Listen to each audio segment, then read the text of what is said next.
Meus amigos, My friends, we are here no segundo encontro mundial dos amigos together in the second world meeting of Jesus' friends with Chico Xavier and his legacy. Meu nome é Antônio Roberto Fontana. My name is Antônio Roberto Fontana, Fontana, simplesmente. but people call me Moro em simply Belo Horizonte, Fontana. I live in Belo Horizonte, the capital city of Minas Gerais. I am originally from the countryside of this state. São Tomás de My hometown is São Tomás de Aquino, southwest of Minas Gerais, closer to the border of the state of São Paulo. Belo Horizonte. Then I am radicated in Belo Horizonte. Para falar a I was invited here to talk about Sim, the legacy of Chico Xavier. Yes, I've met Chico Xavier. amado Chico. I've known him, our beloved Chico Xavier. Eu não sou I would like to point out that I am not falo a lecturer. reuniões, converso I speak in my meetings, in my reunions. We talk about Chico Xavier. quero dizer que desde a minha infância I would like to start with the clarifying something. Even though I was raised in a very small countryside in Minas Gerais as a Catholic, and I participated of the Catholic rites, I was even an altar boy. My ideas around Spiritism began in my youth. com a minha avó. I had the opportunity to learn from my grandmother, Maria Braia. Franca está em São She lived in Franca, a city in São Paulo, but she would from time to time come to my hometown. And I had the chance to participate in the Spiritist conversations. I was 12 or 13 years old at the time. So my knowledge of the Spiritism minha infância, minha juventude. has begun in my childhood. Nos interessa mais I started participating. I started to learn about the Spiritist doctrine. I first heard about Chico Xavier when I was 12 or 13. logo me interessei. Quando I Xavier me levou, got really interested. When I heard his name, Chico Xavier's name, something awakened in me. Chico Xavier, A friend told me, "Have you heard about Chico Xavier, a medium? He works at the city of Pedro Leopoldo." I got interested. The first thing that I tried to do na minha terra, was to procure a book. Even though my hometown had no bookshops, I was able to acquire a book by Ramiro Gama, Lindos Casos de Chico Xavier, Beautiful Stories from Chico Xavier. I was so enthusiastic about his work. This book was published in 1952. Okay, how I met Chico Xavier. That was in 1959. He was already working at Uberaba. I visited the city of Uberaba. trabalhando em período de férias, fui lá. I was working and I had a vacation, and then I visited Uberaba with a few friends. I went to Spirit Christian Communion of Chico Xavier. He was already working in Uberaba. He moved to Uberaba in January 1959. I was eager to meet Chico Xavier, so I got closer to him. It was not easy to talk to Chico Xavier, how to get closer to him. A gente chegar perto, aí It was not easy for me. até que pulo aquela fila. Emotion De lado, took charge. There were two lines. On one line of people, Chico Xavier was attending to people. And the second line, Valdo Vieira was attending another group of people. I didn't know how to speak. I didn't know how to present myself. I gave him my name, and then I decided to introduce myself by telling Chico, I am the grandson of Maria Braia. She's a medium, and Chico immediately recognized her name. He said, "Oh, Maria Braia." And he started to talk to other people around about her, about my grandmother. Maria Braia, he would say. Maria Braia, she works in Franca. She's a medium that prescribes meditation. She does the laying on of hands. She works for Spiritism. I didn't have the words to talk to Chico. But he told me, one day you will work for the Spiritism. You'll be a worker. I didn't have too many things to say or to ask. When I got closer to Chico, it seemed that I got speechless. But I really enjoyed listening to him. So I hugged him, I received his embrace, and that was our first meeting. Speaking of Maria Braia, I'm going to tell a story. Maria Braia, living in Franca, residing in Franca, she wouldn't move around much. She had difficulties moving around because she had health issues, especially a problem in her feet. People would say, aren't you going to visit Chico Xavier? And she would answer, I can't travel. But then Chico, sometimes he would go to Franca. In one of the visits to Franca, one of Maria Braia's friends, Dona Leonora, she decided to take my grandmother to visit Chico Xavier, to talk to him. While receiving my grandmother, he decided to talk to her privately, and they started speaking, Maria Braia and Chico Xavier. They discussed about the spirit that worked with my grandmother. The name of this spirit was Otília do Amaral. He told that spirit was of great elevation, a very important spirit. And the most important part of this story is that my grandmother was a medium that prescribed medicine. And Chico said, I want to receive a prescription by you. I want you to prescribe me the medicine that I need, and I want it to be manipulated. That was his request. So that was one meeting with Chico Xavier that my grandmother loved to retell. In a different occasion, time passed. In 1959, I was transferred to Belo Horizonte. I used to work at a bank, and the bank transferred me to Belo Horizonte.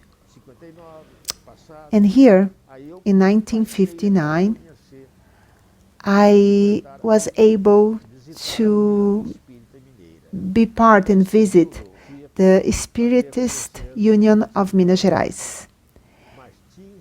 And I met Martins Peralva and Dona Neném. Dona Neném was assuming the presidency of the Spiritist Union of Minas Gerais. And I met Peralva when he was a lecturer in a Spiritist center in Belo Horizonte. We became friends. And with Dona Neném. As president of the Spiritist Union of Minas Gerais, I was invited by Dona Neném, and I started going there. And we became friends. We got close. And because of that, many opportunities happened to me. years later, I started to be part of the board of directors of the Spiritist Union of Minas Gerais. This was about 1963. Dona Neném was the president and Mr. Peralva was the director secretary. And this gave me more opportunities to visit Chico Xavier. So, how were those visits to Chico Xavier? Traditionally, Chico Xavier would go to Pedro Leopoldo, the city of Pedro Leopoldo, on New Year's Eve. That was a wonderful time in my life. A time in which I could be around Chico Xavier. Going to Pedro Leopoldo on New Year's Eve was very interesting. It was like this. On December 31st, Peralva would call me and say, today we are going to Pedro Leopoldo. Me, Dona Neném, and you. And we would drive there, we would go on my vehicle. On December 31st, Dona Neném was always apprehensive, always anxious to receive news from Pedro Leopoldo, and Dona Luisa, Chico Xavier's sister, would call Dona Neném and would say, Neném, you can come.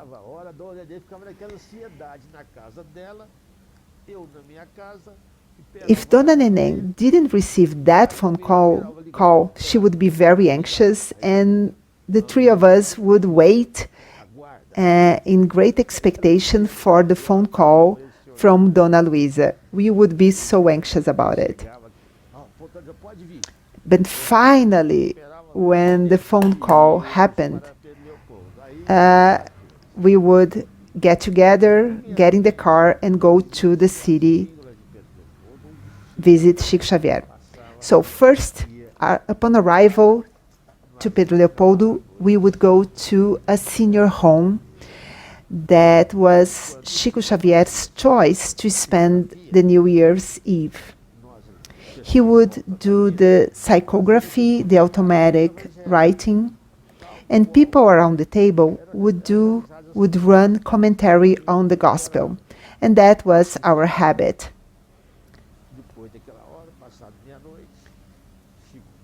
After midnight, Chico would read the letters, all the messages to the people that were there, letters that were specifically addressed to people that were over there.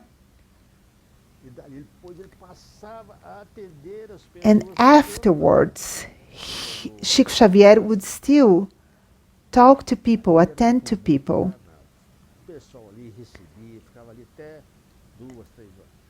People would be there until 2 or 3 a.m.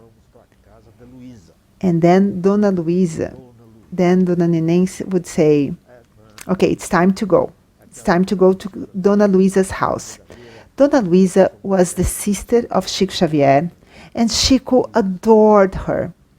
He regarded her as his own mother. We would keep talking at Dona Luisa's house until 4 or 5 a.m. with Chico by our side, listening to Chico tell his stories. At this point, my wife didn't join me because she had a lot of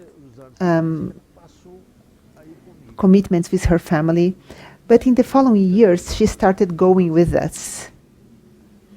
It would be me, Peralva, Dona Neném, and my wife. In one of those occasions, I was already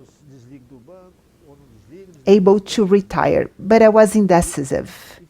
Should I retire? Should I keep working? But then it was New Year's Eve again. We traveled. And my wife told me, why don't you ask Chico what he thinks? When I got near Chico Xavier, yet again, I lost my words. It was always difficult for me. But Chico anticipated my question. He said, look, you have work. Stay at work. Keep working. Don't retire. And then he raised his voice and talked to everybody that was in the room. And he said, this is for everybody that is here. If you are working, if you have work, keep working. If you have this safety, keep working. At this point in history, Tancredo Neves had already disincarnated. We were in a bit of political turmoil in our country. So Chico Xavier told us, stay where you are, keep working. This moment, that was a very remarkable moment for us. Time passed by.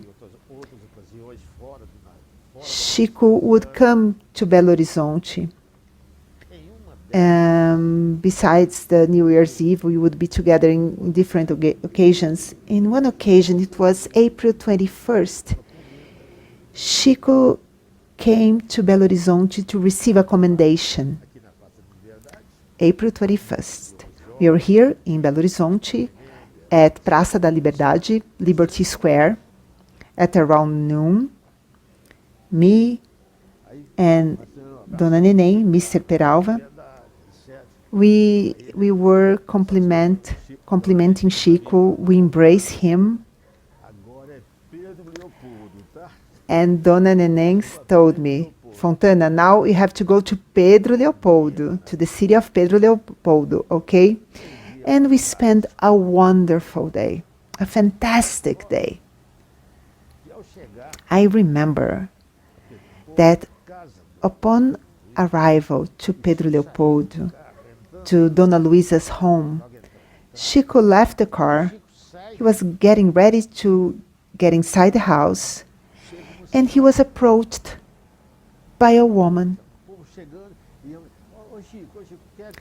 There were a lot of people coming, but this woman approached Chico and said, I need you to pray for my husband.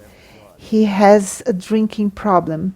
But Chico looked at her and said, you need to be patient with your husband. Be calm, be patient with him. I thought that comment to be a little bit odd, because it was strange that he would recommend patience to this woman. Afterwards, Chico took his rest, and he started telling us the story of his father.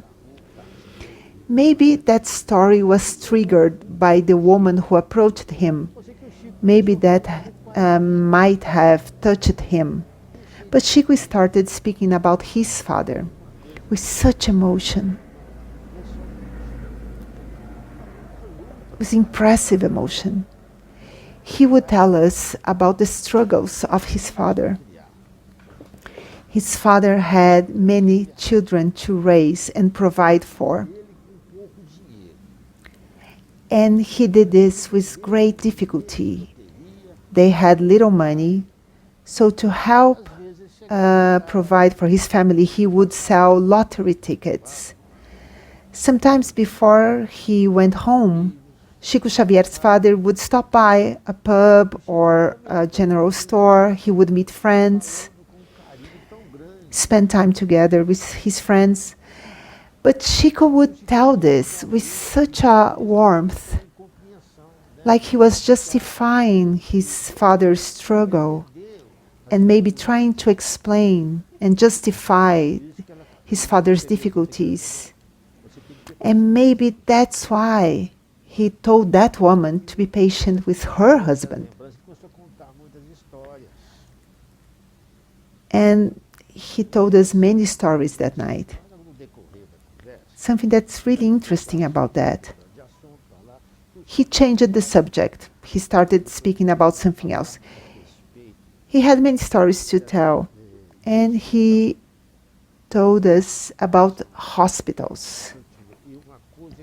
He told us, look, if I have to be hospitalized, something that I really don't want is to be held in an intensive care unit.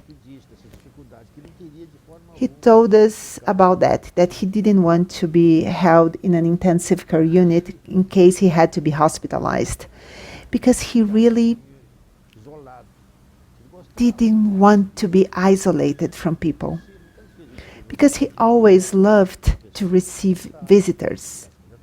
In previous occasions when he had to be hospitalized, he received visitors and he thought that was appropriated, so he didn't want to be isolated. That's when he told us the story of Valeria. This is a well-known story. We don't need to repeat it here. And in this occasion, he decided to tell us the story of Valeria.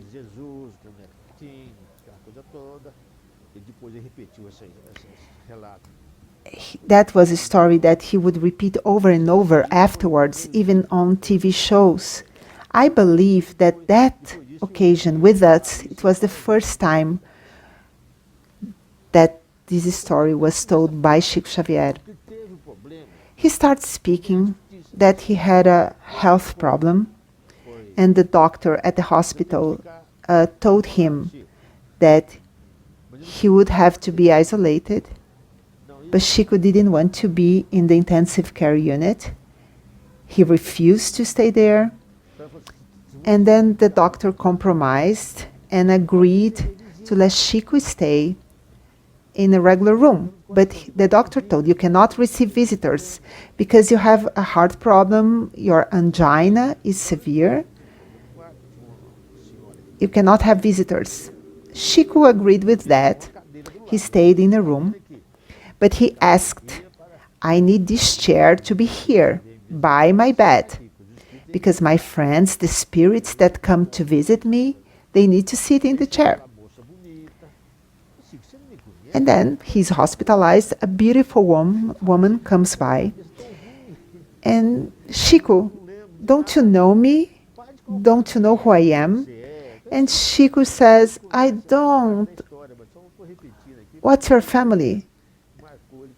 Who are your relatives? But Chico would say this story over and over, that this woman would say, Chico, I'm only telling you one word, Zezuzu. And then Chico answered, oh, that's so beautiful, it's you, Valeria. And then he started crying. And then the nurse got into the room. And she said, Chico, what happened? Why are you crying? And Chico answered, oh, I'm kind of confusing here. I'm confused. Please give me a shot. That's the story of Valeria. And it's nice to remember that, but I'm not going to tell the story again. Well, Chico was telling us this story. We spent the night. It was late in the evening, so another friend, Higino, told Chico, Chico, you have to sleep. And Chico said, oh, I have to go to bed. And he made a little joke. He said, I have to go to my bedroom. And people told Chico, you have your medication to take. But then Dona Nenê said, Fontana, tomorrow is Saturday. We're going to have lunch with Chico. We went to the hotel and we came back the next day to have lunch with Chico. It was another wonderful afternoon. We were sitting at the table with Chico. Chico was telling his stories as usual, discussing a little bit of everything. And I remember that there was a couple sitting at the table talking, and the woman asked a question to Chico Xavier. She asked, Chico, what happens to people, those people in Japan who commit harakiri? What happens to them in the spiritual plane? Because they they committed suicide. Is their situation the same of a regular suicidal? Chico answered, no, their situation is different. Harakiri is different because it's a matter of tradition and custom. At the root of harakiri, there are another causes, another motives. There is a cultural factor that makes it different. It is a suicide, but they don't retain the common trauma of the suicide. It is suicide, but it didn't bring the same consequences, the terrible consequences that would happen to people who commit suicide. And that was the only time when I heard Chico speaking about suicide. That's interesting. There are many interesting cases, of course. When Chico came to Belo Horizonte to receive a title of honorary citizen of Belo Horizonte, this time, that was a Friday, if I'm not mistaken. We had the ceremony. The following day, it was a Saturday. Chico Xavier went to Spiritist Union of Minas Gerais. Chico was there attending to a lot of people. We were there as well. Then there was a moment there was kind of a noise. A group of people seemed to be worried, and people were coming in the direction of Dona Neném and Mr. Peralva, and there was a man. He looked like a police officer. He had a gun in his hand, and this man said, "Nobody will touch Chico Xavier." He said, "I will defend him from anyone. Chico Xavier is a saint."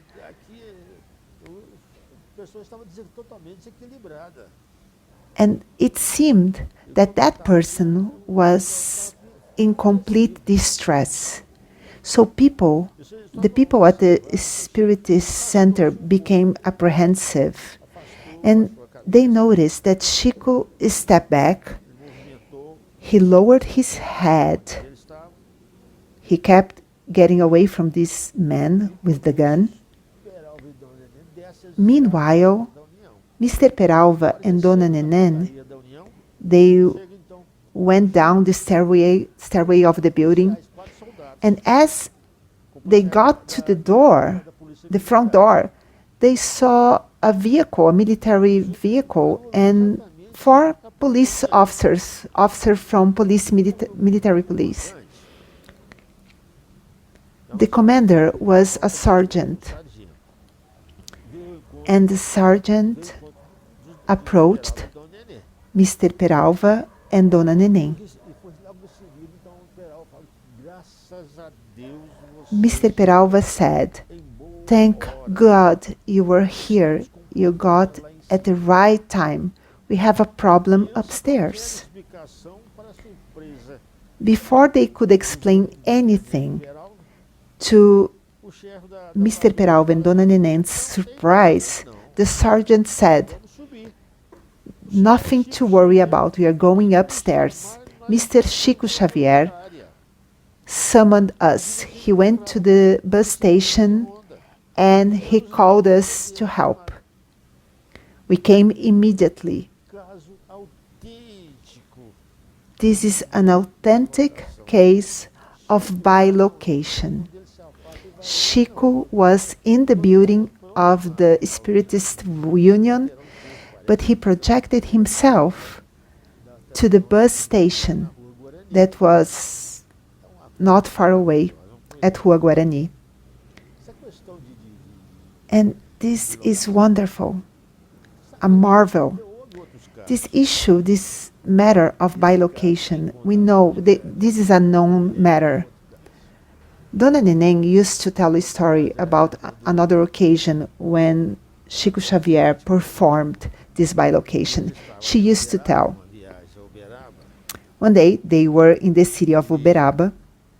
eles perto do Chico, There was a man closer to Chico Xavier. Dona Neném was closer as well. o Chico falando. She observed Dona Nenê falou, Chico Xavier talking to a man whose name was Santinônimo, e ela fala assim, Mr. Santinônimo. eu entendi She, esse nome. Dona Neném said, I believe that's what I heard, Mr. Santinônimo. He was an aviator. Ele era um aviador, então ele He was an aviator. viagem, estava fazendo uma viagem. And Mr. Santinônimo was traveling to the state of Maranhão. And one day he decided to land on a very small city Para pernoitar. in the countryside of the state. He needed to sleep over and take off the following morning. At 4 a.m., this man, Mr. Santinônimo, remembered that he needed to close the window that he had left opened so the fresh air would come in. Não fechou. But he went to sleep and forgot about the window that was open. And then, when it was around 4 a.m., he woke up to close the window. Ficou surpresa dele, a janela estava He decided to close the window, and to his surprise, the window was already closed. He found it a little bit odd, but thought nothing about it. para a Dona Nenê em Uberaba.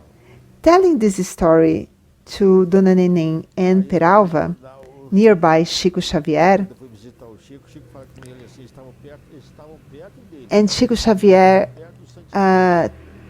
was nearby, Mr. Meu caro Santinho, Santinônimo, Chico Xavier, and Dona Neném heard Chico Xavier saying, "My dear Santinônimo, you gave me a fright by letting that window open in the hotel. fui fechar. I was really afraid that something bad could happen to you, so I went there and closed the window while you were sleeping." So you see, Chico traveled all the way to the state of Maranhão to close the window for his friend. This is another case Ação. of bilocation. Agora, voltar ao assunto, lá aqui Now, going back to the story of this moment in here, Uberaba, Belo Horizonte, da questão aqui da União Espírita Mineira, speaking about the Spiritist Union of Minas Gerais, Dona Neném tells this story. She told this story over and over again. Dona Neném said that she had promised a friend from a secretary of the city hall, Horizonte, of the House of Representatives of Belo Horizonte. This man queria conversar com o Chico. wanted to meet Chico Xavier. Todo esse homem. This man had prepared the whole ceremony and he wanted to meet Chico Xavier. Dona Neném promised that she would arrange an introduction. His name was Francisco de Paula Andrade. All that story, this issue with the man with the gun happened, and Dona Neném forgot about it. E ela estava se remoendo na After that, she went to sleep. Ela lembrou, It was 2 a.m. in the morning. She was tossing and turning in bed, and then she realized that she had forgotten about her promise, that she had promised her friend that she would introduce him to Chico Xavier.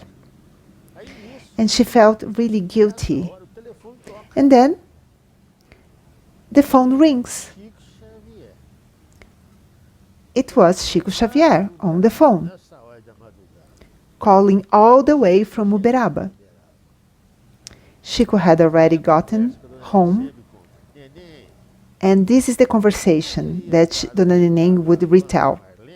Marlene, Neném, could you please relay a message to Wanda Marlene, who was a friend? sobrinho dela, esteve Tell her aqui, that her nephew was here and he played guitar beautifully. Dona Neném thought, what's the relationship between those events? Why is he calling me now to tell me that Miss Vanda's nephew have been playing? And then Chico added, Neném, regarding Mr. Andrade, don't worry, I've been with him. She told Chico, so moved. Chico, my dear friend, you do not imagine the amount of relief you brought me. I was so worried because I had failed. I had failed with my duty. I had made a promise that I failed to fulfill. In this manner of his, Chico Xavier said, don't worry about it, all is well. See, Dona Neném was in her house and she was so worried that Chico couldn't sleep. Chico had to call her to bring her peace. All those stories, all those facts are so interesting, they're so impressive. Those are wonderful deeds by Chico Xavier, wonderful facts, grand moments. To speak of Chico Xavier, for me, it's something beautiful. I love to talk about him, talk about his legacy, about his work, about the marvels that he has performed. As I've said before, I was not part of his inner circle, but I had the opportunity to be with him many, many times. I've been to his house. I've been with him here in Belo Horizonte. In the day when he came here to receive an homage of the Association of Industries of Minas Gerais, we were there. The governor was there, other important people were there, and we were there. I was there. We've been together, we took some photographs. We had many opportunities to be with Chico Xavier.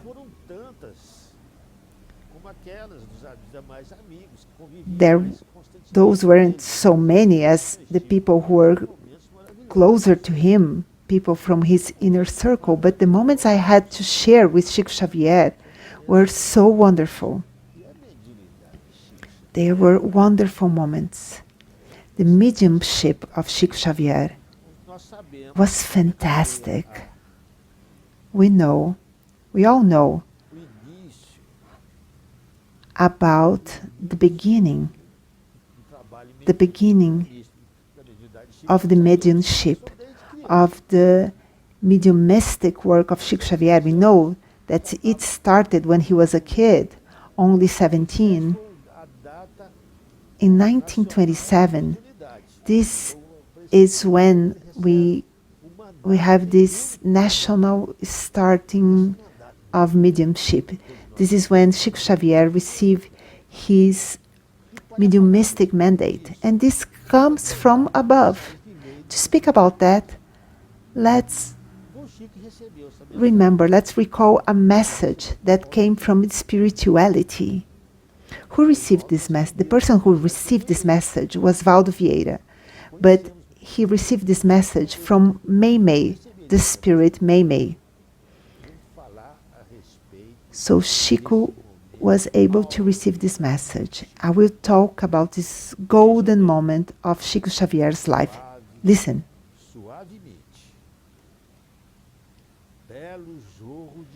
Soft, smoothly, beautiful gush of light descended from the amplitude, crowning totally the plain house where Chico was, right? It would seem that the construction had been reached in seconds by flashing cascade of luminescent rays. The roof became inflamed with rutilant laurel. The walls, colored by occult luminaries, became transparent, emanating calm sparks. From windows and doors flowed unexpectedly torrents of blessings, as if the inner atmosphere were flooded with nutrient energy. Gentle flames dissolved the shadows, unbuttoning premature dawn in the midst of the night darkness. The firmament in the summits seemed warm umbel lying down silver-plated flowers on the vitality of the human nest, which had passed from the condition of dull enclosure to refulgent island in the darkened sea of masonry. The insects of night chirruped with more tenderness. Dogs of the vicinity placated the yelping, and the inhabitants of the adjoining residences experienced, without noticing, the intangible presence of a deep peace. However, in the domestic intimacy, it accentuated dazzlingly the festive panel, as if a magic wand may be born of people and things, balsamic radiations of understanding and sympathy. It had been dressed of surprising greatness, the modest chamber, converted in enchanting backwater by lustral breath of pure love that fastened musical smiles of kindness in each physiognomy. Effulgent halos covered all the forms, embellishing their lines and the colors under the power of unknown chisel. Aureoles of splendor touched the residents' emotions. Tears of jubilant hope fluttered, stealthy, in illuminated eyes of reinvigoration. Faces shone confidently. Their foreheads were impregnated with tenuous flame. Words resounded, more endearing. Hearts were animated in new breaths of force. The emotion ascended to ignored promises in transports of irresistible candor.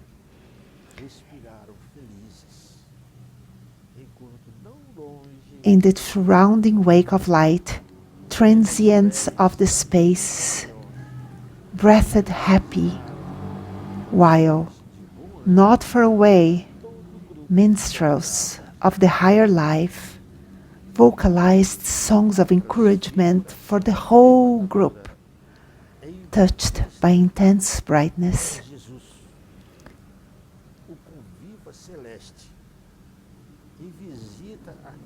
The overpowering and unexpected transfiguration was Jesus, the celestial guest in visit to the humble house. It was settled there, the sanctifying code of the gospel. Ah, wonderful, beautiful.